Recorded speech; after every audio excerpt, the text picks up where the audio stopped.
psychologist, since her dissertation on melanin and sensory motor development in African children. Sister Stewart has gained national recognition in the area of child psychology and the implications melanin has for the physiological and psychological assessments of children of color. Sister Stewart is preparing for a publication of her recent work entitled The Gift of Melanin and African Infant Development, and is the executive director of the Extended Family Institute, which is currently engaged in the education of African American youth, which she calls Black Genius and the Rise. Sister Neferkare paper, The Gift of Melanin from the Womb to the Tomb, Black Power or the Power of Blackness, presents evidence for the melogenetic-based theory of human development. Sister Stewart. Okay.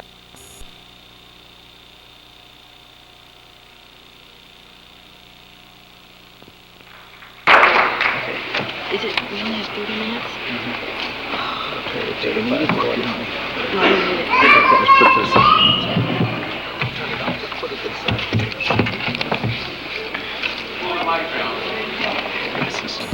Uh-oh, is this upside down? Okay, here we go. I'll let you know about 10 minutes when you have, say about 40 minutes. So 30 minutes? 30 minutes, but I'll let you go 40 since you have a lot to do. Okay, thank you.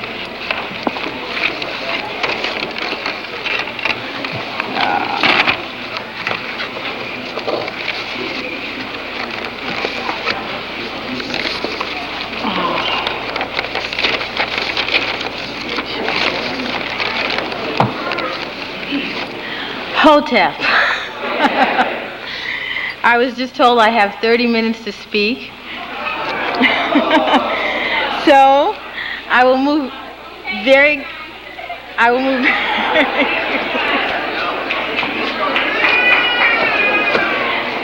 35. 35. Okay.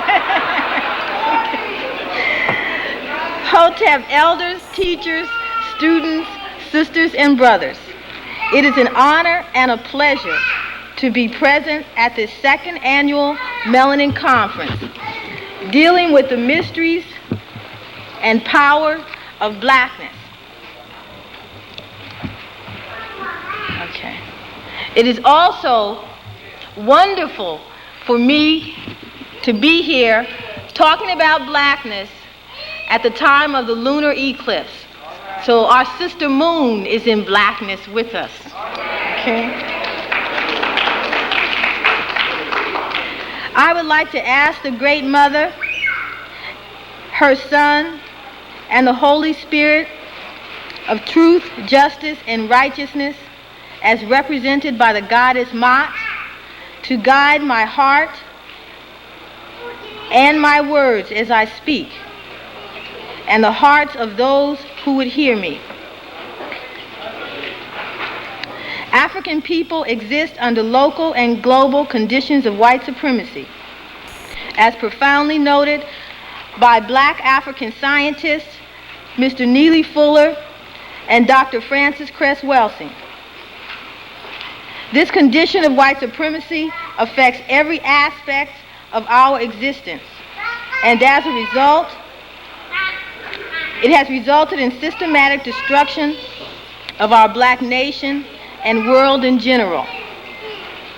The major tool of white supremacy in the age of automation has been mental slavery, psychological incarceration, or soul bondage. Dr. Asa Hilliard, a Black African chemontologist, educator, psychologist, noted that mental bondage is invisible violence. He suggested that this form of slavery affects the minds of all people, and in one sense is worse than physical slavery alone, because the person in mental bondage is self-contained and will make no attempt to challenge the beliefs and patterns of thought which controlled him. He will even defend and protect those beliefs to the death. Is it? Come on, we did, okay, okay. This form of bondage or enslavement, for the most part, has gone unchecked because it is invisible to the victim who is unaware of the cosmetic changes of our times. Victims of mental bondage exist, raise children under illusion of safety, leaving themselves totally vulnerable to the will of their oppressor.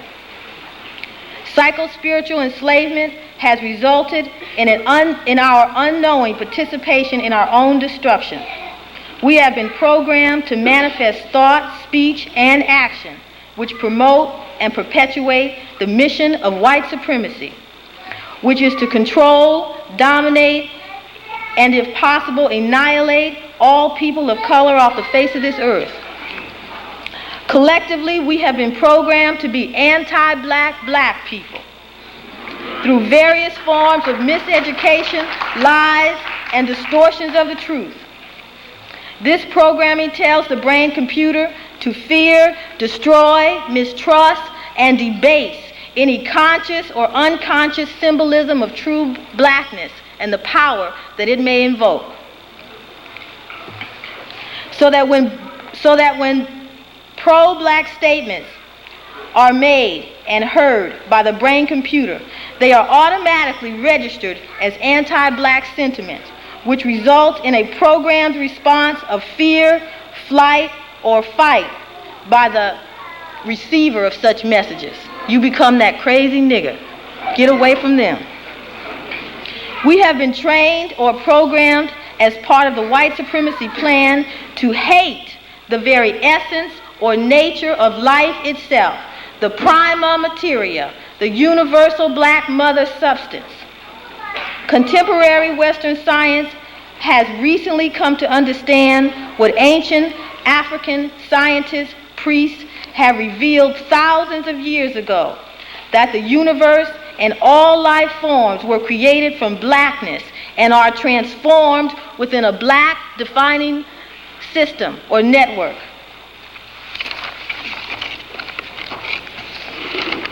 On the walls at Luxor is a statement that says the birth of the divine man depends upon the transformation of the universal mother.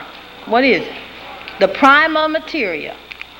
It is my contention that this prima materia of human transformation refers to our black universal birthmark, which is the black substance of our universal mother, found throughout the universe and in all living systems. This universal birthmark of blackness tells us of our common connection and heritage with the great cosmic mother. It also reminds us that it is her gift of blackness and hence light that creates, guides, sustains, and transforms every area of our existence. The ancient Kemetic practice of chemia, later called alchemy, later called alchemy by the Arabs, referred to a black substance of transformation, which was thought to be the source of both power and life. It was equated or identified with the body of the god Osiris in the underworld, also known as the perfect black. Both Osiris and this black substance were thought to be the source of all life and power. The chemistry and principles involved in the preparation and use of this sacred black substance and the power ascribed were called chemia. The Arabs later referred to this science or art as al-chemia. Al meaning God. This can then be read as God's or Al's sacred black substance of life and power. The black substance of God.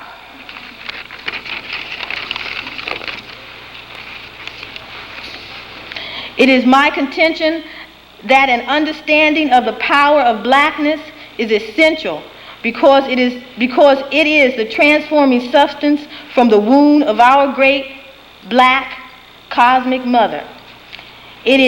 She is the real Kim Ware, the great black womb of creation, the universal house in which we all reside in various chambers awaiting further transformation.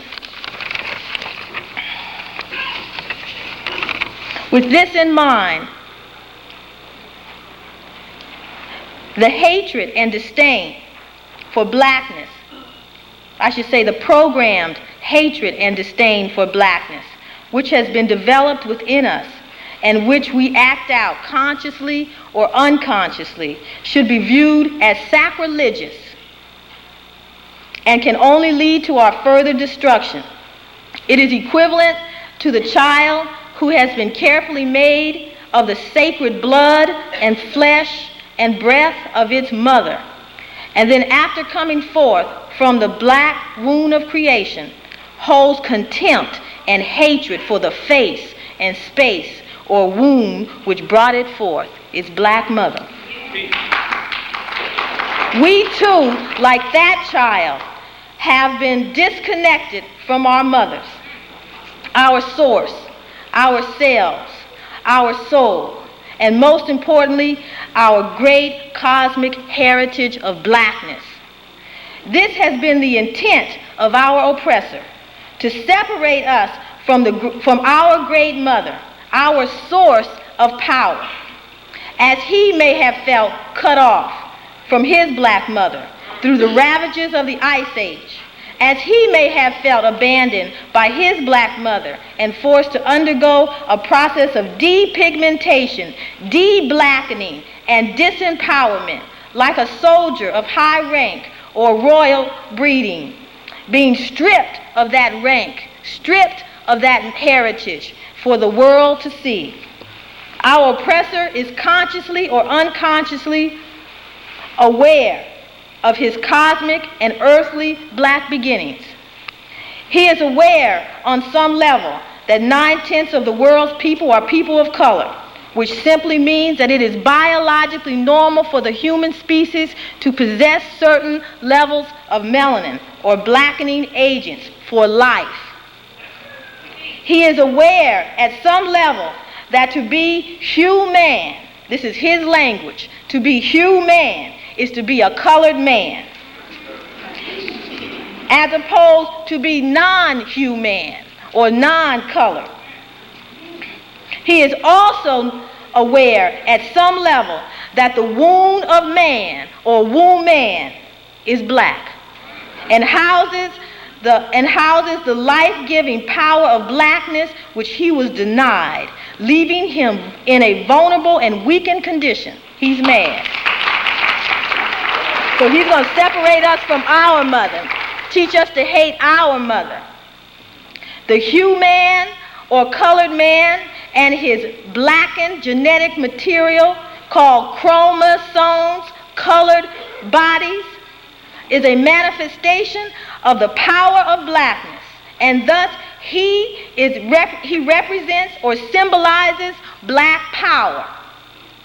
He has been empowered by his mother with blackness, and he must not forget that.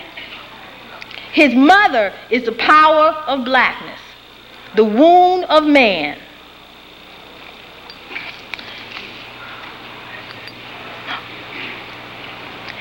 In order for us to save ourselves from total destruction, black people must recognize and honor black power and the power of blackness. African liberation from mental bondage and the organization of white supremacy will be directly related to the resurrection resurrection or to restore our connection with our black ancestry and the black substance of our great black mother. It is imperative that we develop a womb or black cosmic consciousness if this is to happen. This all brings me to, this introduces my talk. And how much time do I have?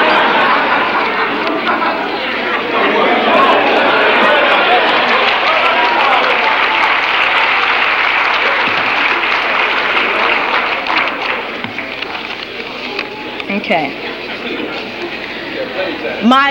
The talk that finally evolved, I was playing around with the name, and so what I came up with was The Power of Blackness, From the Wound to the Tomb.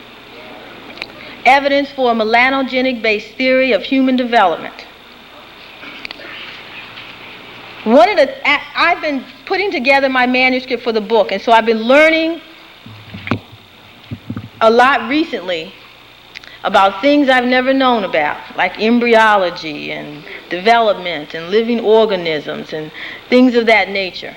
For those of you who were at the last Melanin conference, my paper was on melanin and creation, and it totally blew me away. I hit Christianity upside the head.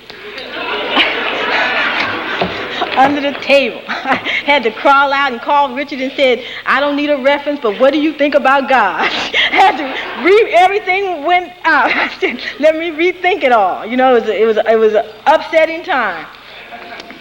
So it took, within 6 months I stabilized and began to pick the books back up again. Okay. So one of the things that I came to understand is that melanin totally defines all aspects of reality. And that is the sacred substance of God. And that melanin, I would go as far to say, is equivalent to the mothership. I was speaking to Carol Barnes about, being able to say that. I said, I'm always, taking a little more liberties, and putting people's name to it. Say, what you said basically means this, right? And so he said, okay, today that I could say that. And basically, it means that it is a property that houses all of the vital amines, all of the vital chemicals or substances that we need to make hormones, our steroids, how you get estrogen, how you get androgen, the vital components that enable you to process and make bones. And so the more I thought about this, I said, woo. And the more I thought about the very act, or the essence, rather, of blackness. And that blackness, or melanin, receives light. And not only does it receive it, it takes that light energy and takes it through the creative process and produces new light. And in fact, blackness, particularly when you look at what happens with stars, how stars are made from black gas, and they come together, and they come together, and they move like Hunter was talking, and they begin to make heat, and eventually a star is born. And that blackness within the universe is able to produce the light, the substance, or the seeds of its later impregnation. And when I thought about that, I said, that's like women. I said, women produce men. And that when their genetic memory comes to them, they go home. Right? Is there any brothers that will testify? What leads you there? Something just takes you home. You want to go home. I said, so women actually produce the seeds of their later impregnation. That's a total system. And I remember Rickety Wimby talking at the last Melanin conference about blackness, and blackness being related to completion. I said, now that's a full circle. Is that a full circle? I'm going to put it out and I'm going to take it back. And I'm going to put it out again on another day. It's beautiful. It's really, really beautiful. I became, the more I found out about development and how blackness is totally involved, and that all of us undergo a blackening process. That is the natural state of things. The natural state of things is to undergo a constant process of transformation. All processes of transformation, unless you're dead, involve blackness. Blackness is there in the beginning and is there to move you to the next step. It's beautiful. And so Dr. Nobles, and this will be in the last chapter of the book, has said, and I had to ask him one day, because I put in the book personal communication, because I couldn't remember if I had pulled this from something he had said, and I was saying he really meant this, and this is probably what he said, or if I had actually read it, or if I had heard him say it, or if someone told me he said it. But I asked him, and he said he did say it, and it is written somewhere, but he said that power is, true power, the ability to define reality.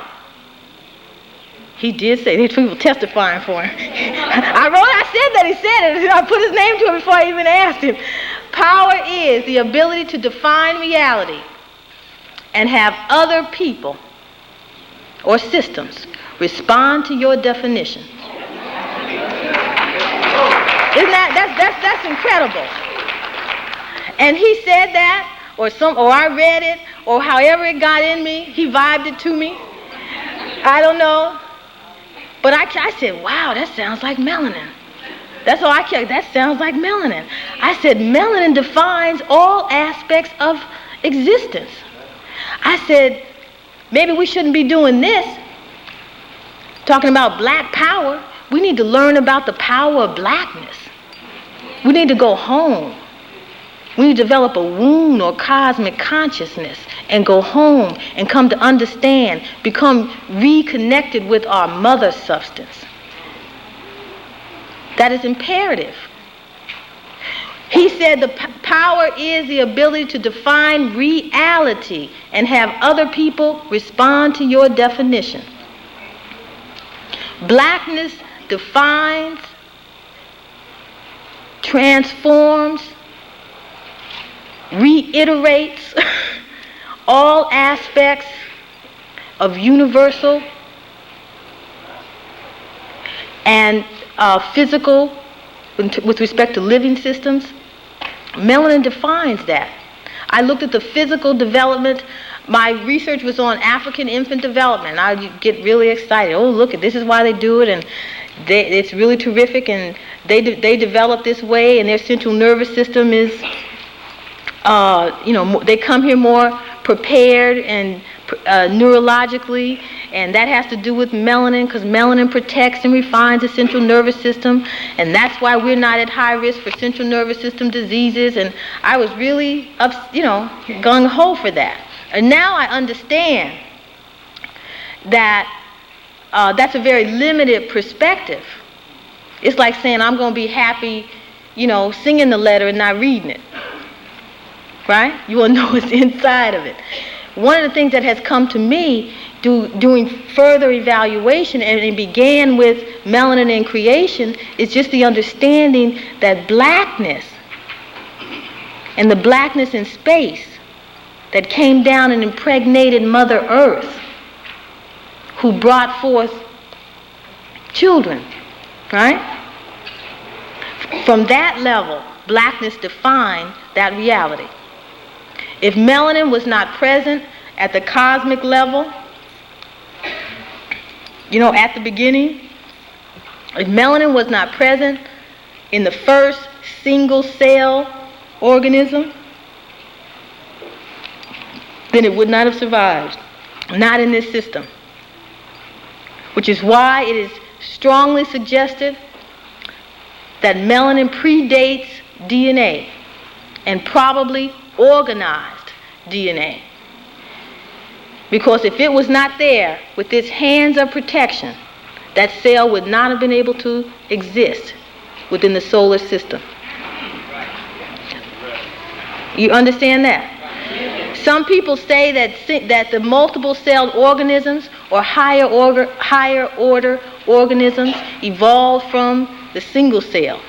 So if they had it in the beginning, they didn't give it up. Right? So that means that melanin was there organizing, protecting, refining, transforming all levels of our and time frames of our development. All right? We also know that life began, if you move up to on land, we also know that life began on the continent of Africa, at the equator. And that if you were not blue-black, you wouldn't hang around long. So we know that the protective capacity, if nothing else, enabled the first humans to survive, to thrive, to transform, and to later go out and people, educate, and bring light to the world. So all that had to come from blackness. Blackness also enables you to be sensitive to external stimuli, which means I can feel what you're not saying. When people say you got these vibes, I can't go in that room. It's some vibes. Wade always talks about, being in touch with the invisible. You better be, because you can't see everything. Everything ain't gonna be right here for you to see. And it is my belief that the Great Mother, our Creator, the Creator of the universe and the Creator of all, did not make the first species blue-black for nothing. And that blackness that we have learned to hate, that we have learned to debase, is our connection with God. Can an embryo or a fetus survive if it cuts the umbilical cord? Even if it falls from the mother's womb and she don't pick it up and somebody else does, like a wolf, will it be who it is to be if it is disconnected from her? So it is dead. Its soul is dead, which is what we've become. It is imperative that we become reconnected with our blackness. That that is the only way we will be able to push back white supremacy and to liberate ourselves. I'm gonna read. Where's my watch keeper? I know I'm supposed to stop. Okay. This other speaker. See, I was feeling Leonard was like, it's time. I was feeling him. He's not here.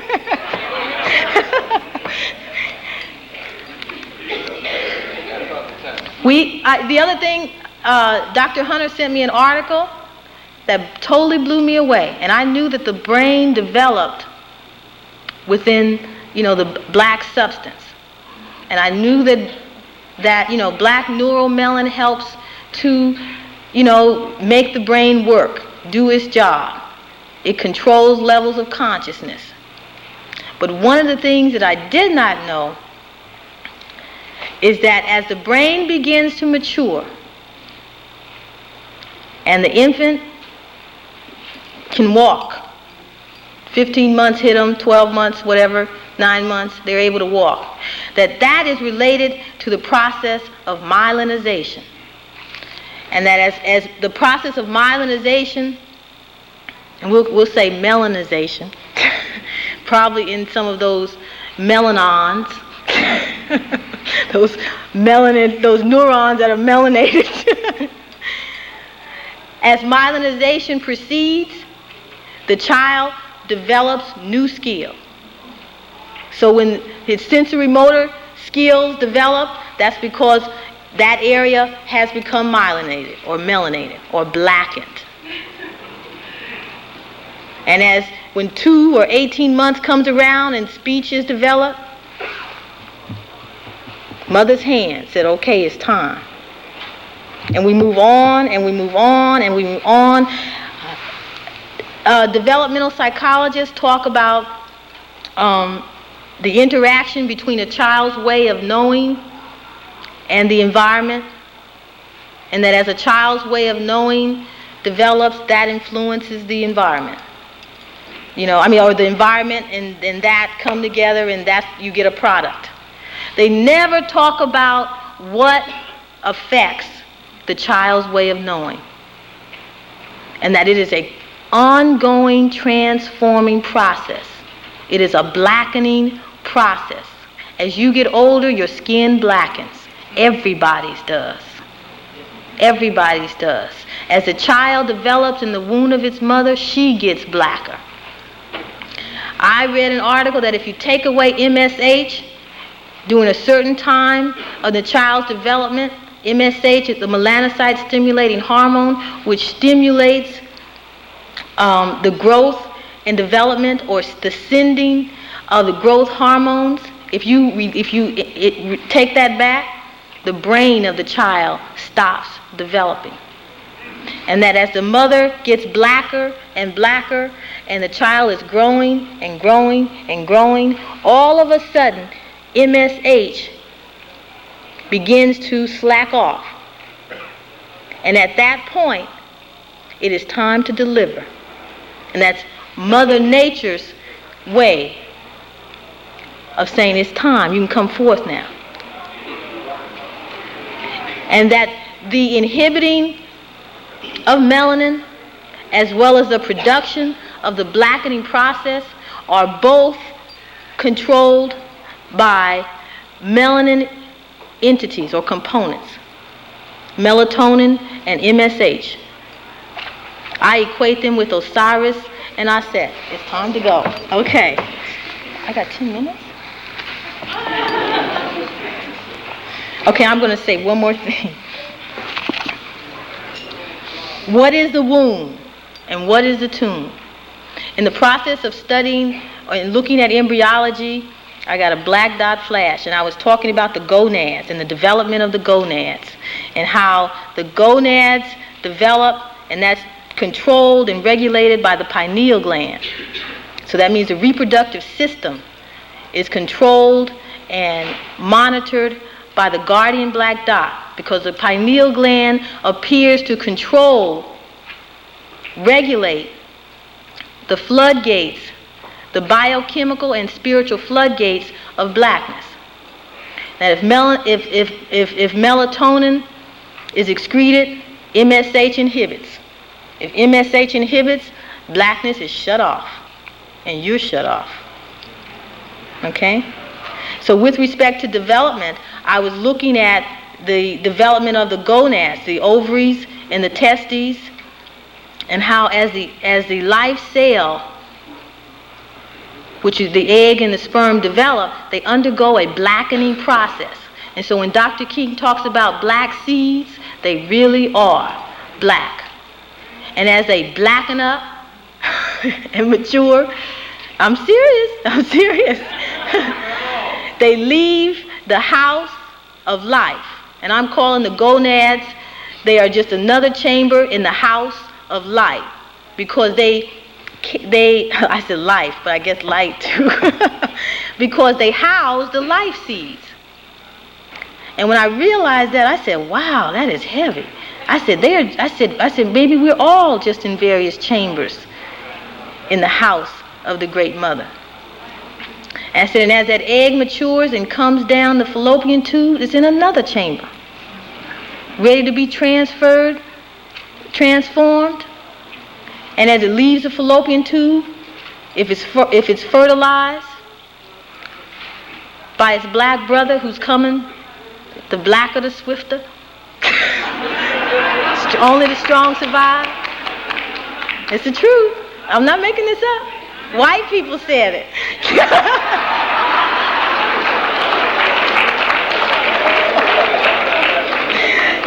The egg implants in the darkness of the womb. If it is not, and it develops. If it is not fertilized, it passes on through, doesn't it?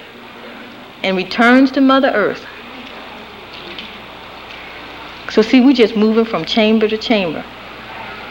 So there is no tomb There are only chambers in the house of the Great Mother.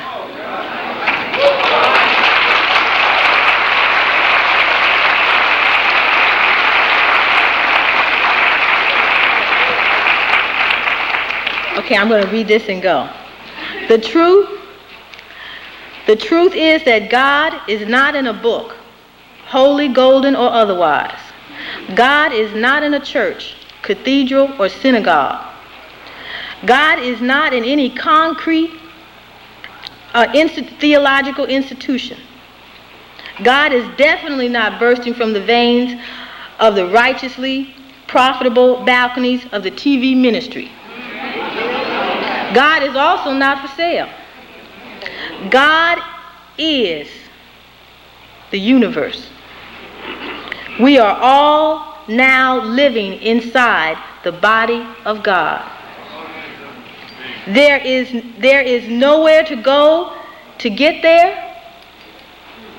See how you acting in the house? We are already there. There is nowhere to go to get outside of God. There is just a forgetting of these truths. It is impossible not to be living right now and always within the body of the Great Mother. You're right there with the moon and the sun. It is only possible to be unaware or aware of these eternal facts. Patahote.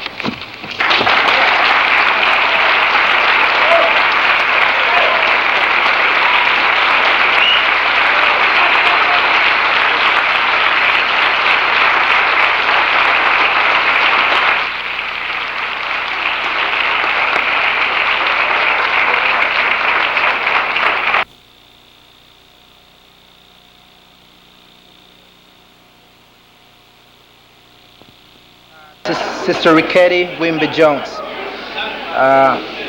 Excuse me. Okay. Sister Rickety, a resident of New York City, is an Egyptologist, linguist who is fluent in Medu Neter and skilled in translation of Kemetic literature. Trained at the University of Chicago Oriental Institute, Sister Rickety currently teaches Medu Neter in New York City. She has written numerous articles dealing with ancient African consciousness as a model of universal and natural laws. Sister Rickety is a member of the Kemetic Institute for Research into African Kemetic History and founding member of the African Community of Chicago Temple. Sister Rickety presentation, The Critical Examination of the Subject Consciousness in Kemetic Texts, reviews various Kemetic texts from Kemetic concepts of consciousness such as the Ba, Ka, etc. Sister Rickety.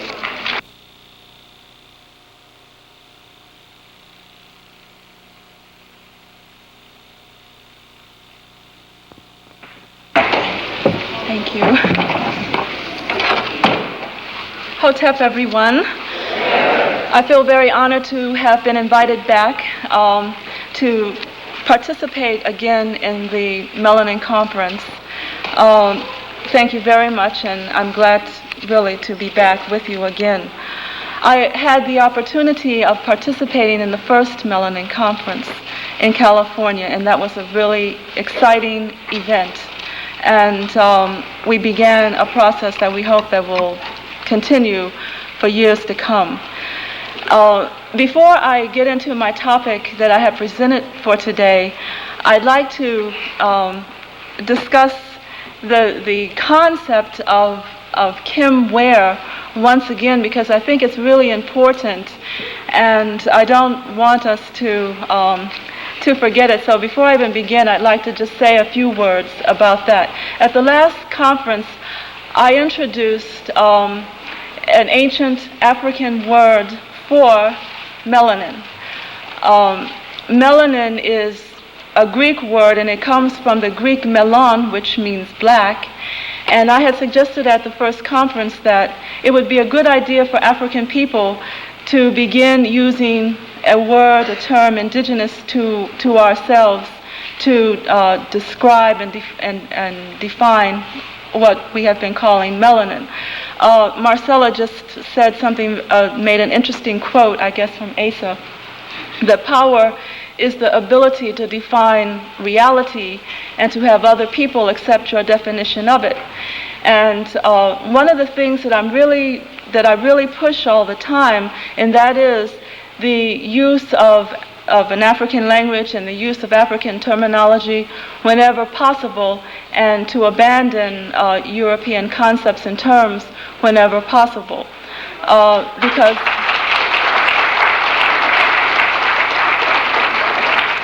it truly is power when we can name our reality for ourselves.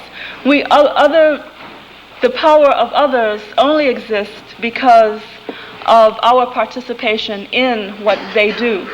And in order for us to have real power ourselves, we have to stop participating in their culture particularly, and stop recognizing and respecting their terms, their way of life, their state of being, their languages, etc., and start evoking our own, and that is where real power resides. So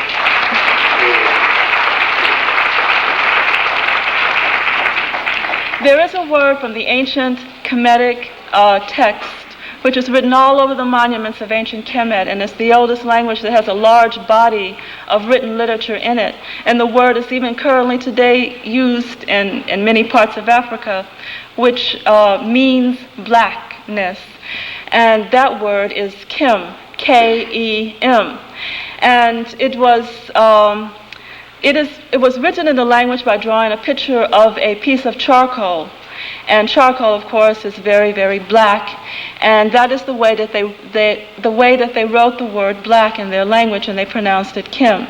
It was also one of the names of one of the higher states of consciousness, which I'm going to talk about a little later too, which is represented by Usir, which means or represents the concept of rebirth, renewal, and generation. He was called the Great Black, or the Kim Ware. Kim is the only word in the ancient language that adequately, or that can define black. And so therefore, it was a very, very important concept in the language, and much was written about its characteristics, its features, and its importance. Even nature or God itself was called the Great Black. The people of the country call their country Kemet, which means the black land. And it comes from Kim, once again. They call themselves Kemetiu, which means the black people. And when they wanted to write Kemetiu, they would write Kim, and then they would write people behind the piece of burning charcoal. And all of the references they made to themselves were that of Kim, even referring to nature itself as Kim. So I think that, as I suggested before, that would be the ideal term really to use for melanin, instead of using melanin, is to refer to it as Kim Ware. And so I hope that in the future we begin to want to do that.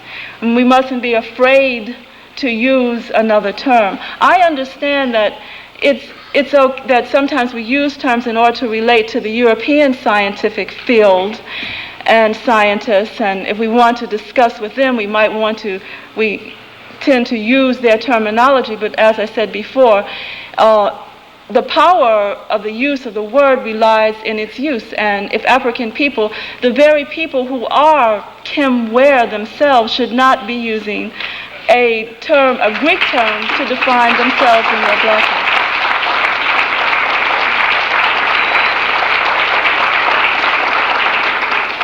So throughout my presentation, I'm going to refer to Kim Ware, and I hope that also on the folders, that the red folders that you received, where they have the melanin molecule or the melanin atom, they have Kim Ware on the left-hand side of the folder. It's there. It's just not in Medu Neter in the hieroglyphs itself, but it is on the folder. The topic of my presentation today, which I will not have time to deliver the whole thing, is the different states of consciousness, an evaluation of the different states of consciousness in the Medu Neter text. And last year I had kind of said that I was going to examine the Medu Neter text and see what they say about the different states of consciousness. So I did have an opportunity over the year to do an examination of that. Different states of consciousness has everything to do with melanin, Kim Ware. It's going to take me a time to make the switch here today. It has everything to do with Kim Ware. Because it is through Kim Ware that African people are potentially able to realize and participate in different states of consciousness. And it is only through that we can realize and participate in different states of consciousness and higher states of consciousness. It is that which gives us deep in the ability to perceive things and to, like as Marcella said, to know things and to see things without even being told or without even seeing them. It is Kim Ware that allows us to penetrate the inner workings of the universe. And so therefore it's important to look at the concept of man in the ancient Kemetic text. Now, last year, Richard asked me to look at George G.M. James's Stolen Legacy and to look at his definition or description of the different states of consciousness. I think that's what he calls it in ancient Kemet. And he wrote about the Ba and the Ka and the Jet and the Eb and the Ak and those different, what he called parts of the soul or states of consciousness. And as I had said before, that they really need analyzing and restudying. There are these different, or what seems to be different aspects of man in the Medu Neter text.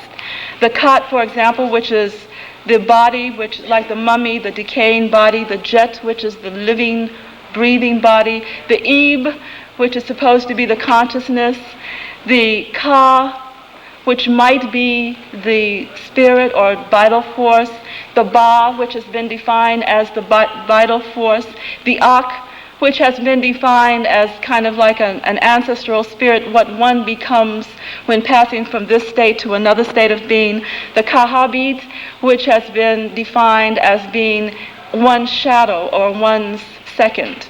Well, those definitions that I just gave to you are definitions that were really put together through analysis by traditional Egyptologists in their studies, and oftentimes they followed Aristotle, who talked about the soul and tried to break it down into its component parts too.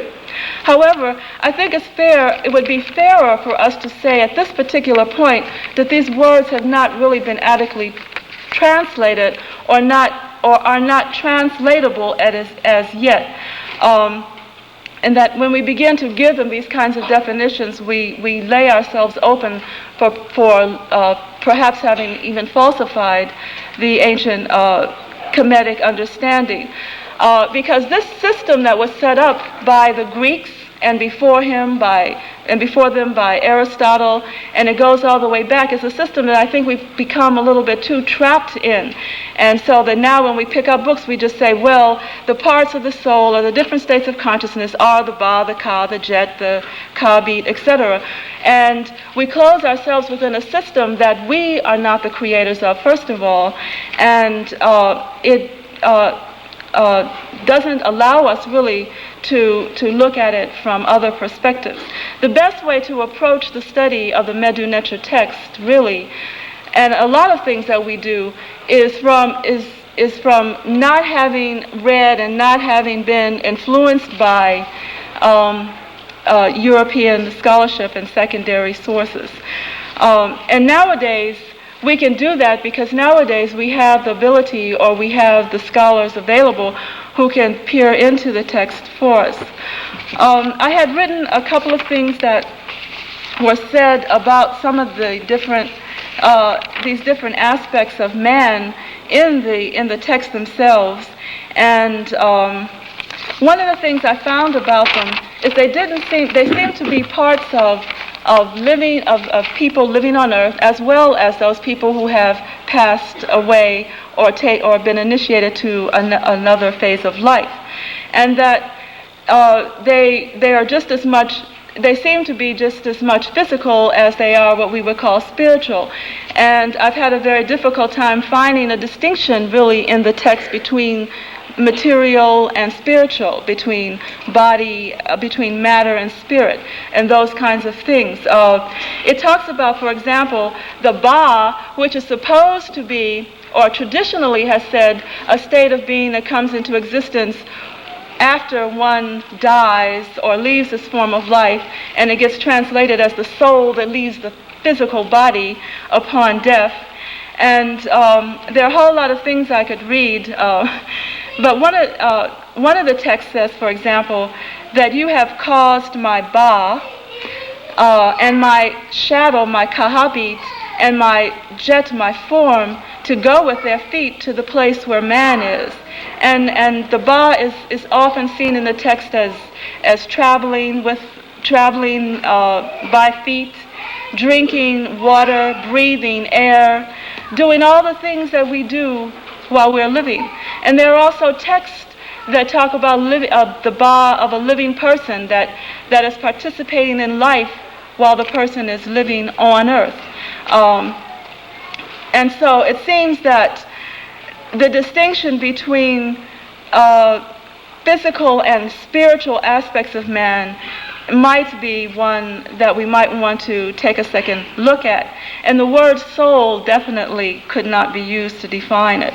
In other words, perhaps man is not a material and spiritual being, but rather a monistic whole being, and that these two things are somehow one and the same thing. The text repeatedly promised that even after earthly life, a person will have power over his entire body, especially his legs. I'd like to just read a little passage from a stela from ancient Kemet, which talks about the Ka and talks about the Ba, and I think it's really very interesting. It says in here, this is written for the Ka of a person, and it says that when this person is initiated into the next state of life, it says that you shall go forth and come in happy in the blessing of the nectars of God. Once you are well buried, your Ba shall not forsake your corpse, and your Ba shall be divine with the ox. The effective Ba shall speak to you, and you shall be equal among them. Your arms and your shoulders shall move, your flesh shall be made firm, and your muscles in good shape, and you shall rejoice in all of your limbs. And you shall find your body whole and sound, and your Ba whole and sound, and your ox whole and sound, with nothing at all that is bad in you.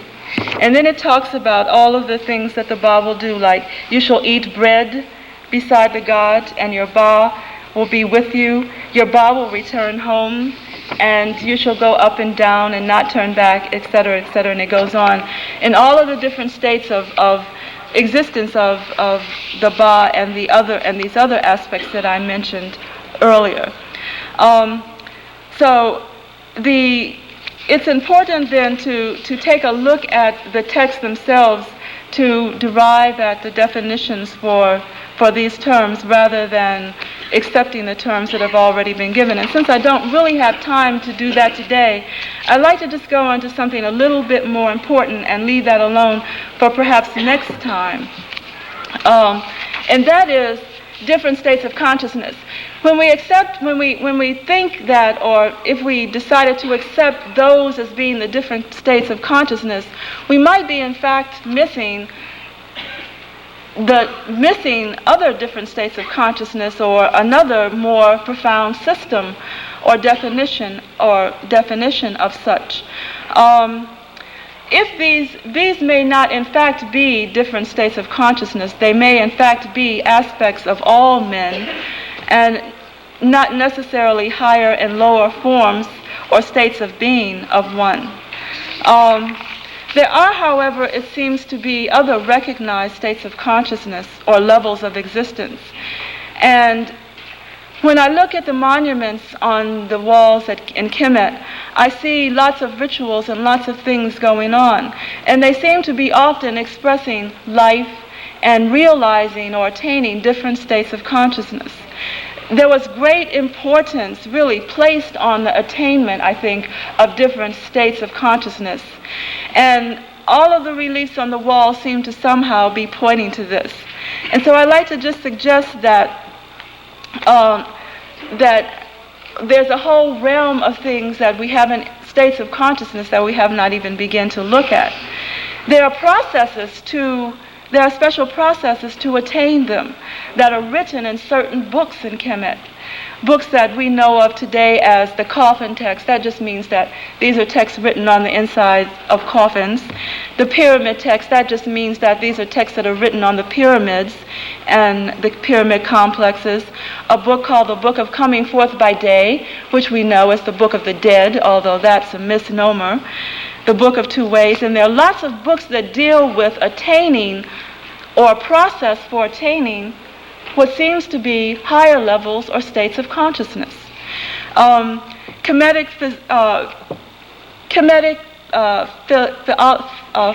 psychology, cosmology, and physiology all really seem to be about this attainment of different states of consciousness, which is based on the order of the universe, or the universal order, or the principle of order in the universe, which is Ma'at.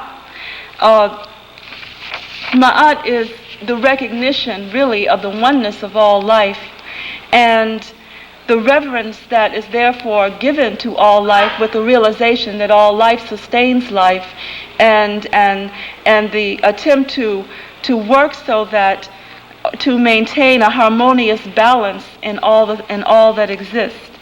And this attainment of higher states of consciousness required somehow doing Ma'at.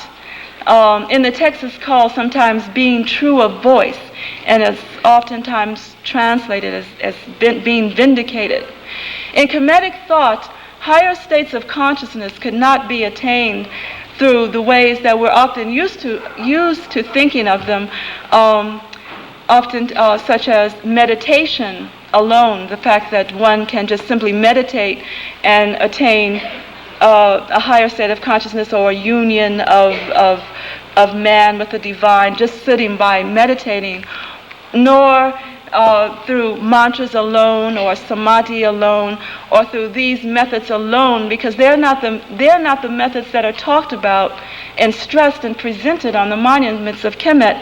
And so therefore it would be unfair for us to say that was how one attained higher states of consciousness. Those who, when we only look for and understand the, quote, esoteric, I really hate to use that word, and really fail to disclose the stated purpose and process of attainment of different states of consciousness, perhaps we're not really being practical and honest with ourselves. I realize that we're just in the beginning stages of looking at the Kemetic text, and I just want to introduce a way of looking at them honestly, by themselves and for themselves, just coming to them, so to speak, and looking and asking ourselves, what do we see, rather than going to them with a presupposed or definition and understanding given by Europeans, because they're the ones that have written all the books, of what they say. It seems to me that the final stage of the process of the attainment of one of the higher states of consciousness, which I think is I have two words that I could use really, the Aminta state of consciousness, or the Usirian state of consciousness. By that I mean, by the Usirian state of consciousness, I mean, I'm talking about the Neter Usir, whom, by the way, is the Kim Ware, the great black.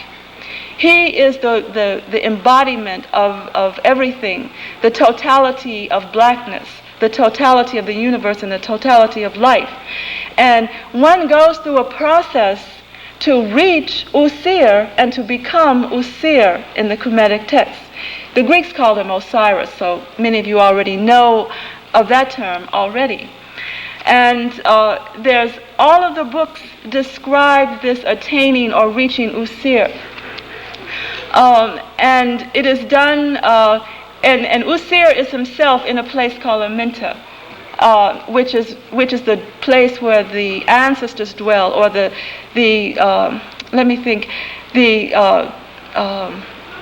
total consciousness of African people dwells in Aminta. So the rituals and of the writings and the books and the reliefs really talk about attaining the state of consciousness.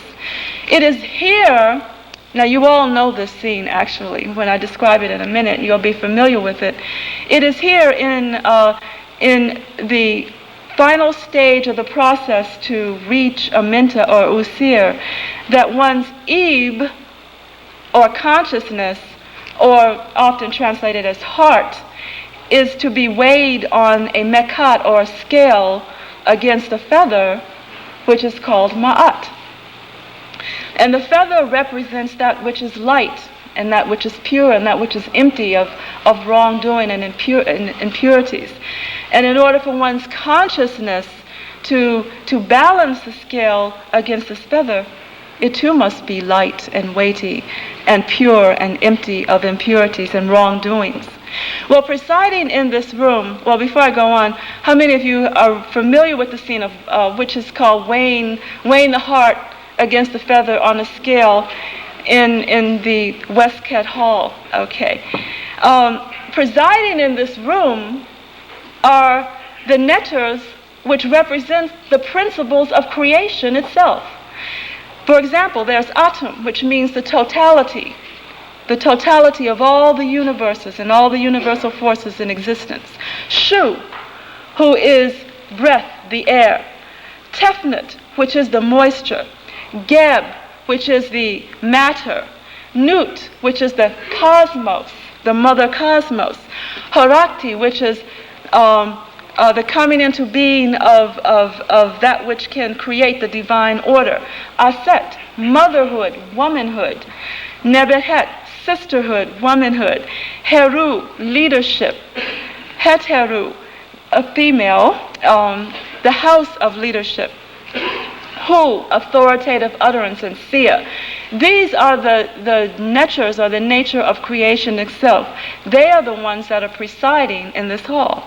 And then over the scale there's a baboon. I'm not really sure what the function of what the baboon symbolizes, but over the scale is the baboon, and presiding at the scale, who is balancing it out and making sure that, seeing whether it balances or not, is Inpu, who the Greeks call Anubis, which symbolizes transition.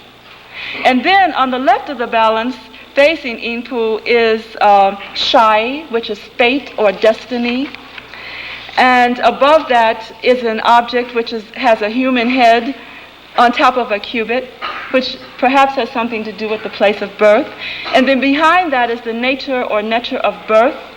And then behind her is the nature of rearing children.